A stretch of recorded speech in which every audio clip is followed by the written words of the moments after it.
Buenas noches, everyone. My name is Carlos Menchaca. I am currently a city council member here in Brooklyn, District 38. I'm also the chair of the Immigration Committee and have been doing some incredible work with people on the ground in the name of our immigrant families that we've been protecting here in the city of New York. And it is my pleasure to be here tonight with all of you and really to celebrate life. The Refugee Translation Project is something that I have learned about and have been I've been so inspired by the work that this organization does. And we are going to be not only listen to some of the folks that are going to be highlighted tonight, but I hope who will speak next, Damian, the founder and creator of this vision, will tell you a little bit more about the organization, what they're up to. Before that, though, I just want to bring a lot of gratitude to the work that we've been doing here in the city of New York. Through the city council, we've been able to do a lot of work to protect immigrants, families, and workers here in the city with the introduction and the passage of a bill that created the first municipal identification program here in the city of New York. Really gave for many families the first time to have government issued ID to be able to access schools and go to PTA meetings and go to parent teacher conferences for parents, immigrant parents, to get connected to adult literacy classes, to have a library card, or when interacting with the police, have something that they can use to engage police departments. This has been a big game changer and has really made us think differently in the city of New York about how we incorporate through our democratic process voices who can't vote in elections right now. We're about to change that, but can engage in a very meaningful way that's respectful and full of humanity. And I love that we are going to be thinking a lot about the mission of the Refugee Translations Project. That is at the heart of what is at the heart of this organization is access through language access. And the city of New York has struggled to ensure that everyone, and especially now during COVID, that people have the information that they deserve that can really make a difference. And for so many families, it was life and death, be it through a deportation proceeding or through COVID information and all the changes that are coming through. So with that, so much to celebrate. I want to hand it over to Damian, co-founder, and to give us a little bit about himself and the organization for tonight. Welcome. Thank you so much, Carlos. It was a lovely introduction. My name is Damian Harris-Hernandez.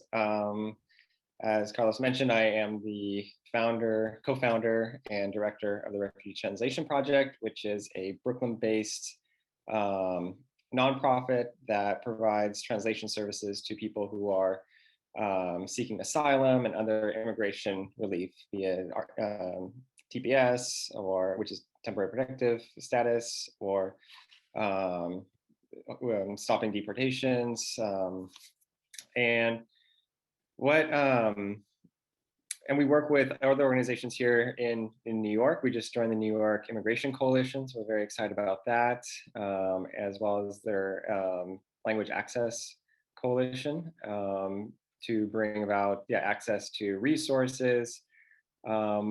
Mainly what we've been focusing on, for the past, since we started, was providing access, like more equitable access to the immigration system by allowing people to have all their documents that they need translated. An asylum case, for example, will take, first of all, you have to fill out the application. You also have to submit a statement saying why you are persecuted. And then you also have to provide the evidence to back that up. And so translation is not a, it's a service that can be a financial burden to a lot of people, and provide access present this barrier, like how much can I afford to translate? Can I afford to translate at all? And we eliminate that barrier by providing the service free to individuals who are not supported by another organization. So people will come to us who are representing themselves, or they're represented by a lawyer who's not covering their fees. And so we provide those services free of charge to those people. We also work with other groups. We work with IRAP, which is International Refugee Assistance Project. We also work with um, the Envision Freedom Fund, which used to be the Brooklyn Community Bail Fund, and also the Immigrant Defense Project, as well as numerous law firms who are doing pro bono work to provide their clients with um, translations, professional translations. And a lot of the stuff we do is providing information access as well with these other organizations. Like how to, when the crisis in Afghanistan hit, we were really quick to translate all the material that people needed, one, to get out of Afghanistan, two, to access the SIV process, the Special Immigrant Visa process, and all sorts of other resources for a number of our partner organizations. So access is definitely at the heart of the Refugee Translation Project. I just wanted to spend another minute or so about how we started. We started actually because I was working as a freelance Turkish translator. Don't ask me how I got into Turkish translation, but I started receiving a lot of requests for asylum applications from people I knew from Turkey. I lived in Turkey for a while, who needed to apply for asylum after the crackdown following the coup.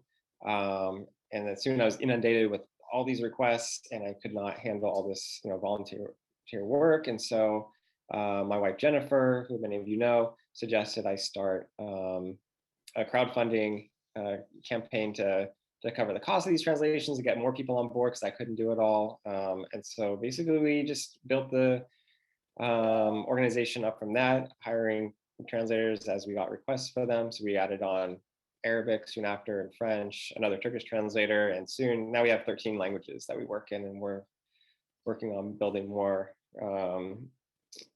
building out more languages as well as the need arises, and we make partners with other organizations that have different language needs. So that's us. I want to thank everyone who came. I want to thank our guests who are here.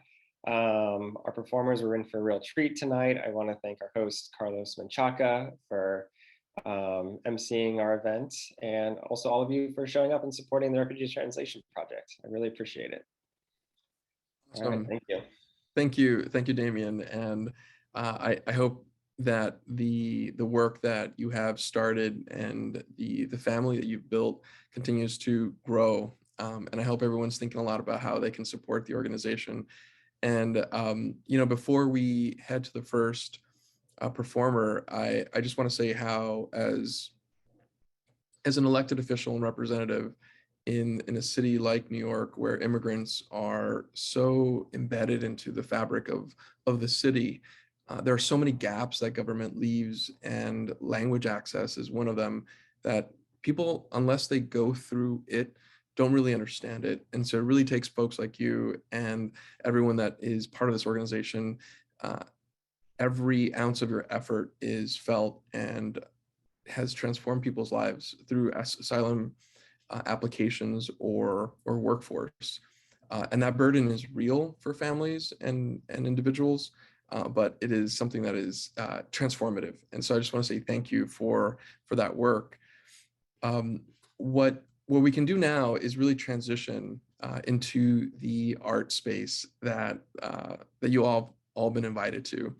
And what I want to ask you all tonight is to consider how diversity and really diversity in art, in music, in people, in ideas that people share, in our food, in the experiences that we have as humans, the diversity that you experience every day, how that makes communities stronger, better, more understood, playful. How can we consider that the art supports organizations who are committed to helping people thrive in our communities, and so as you kind of keep that in mind, we want to think a lot about how we celebrate beauty and art.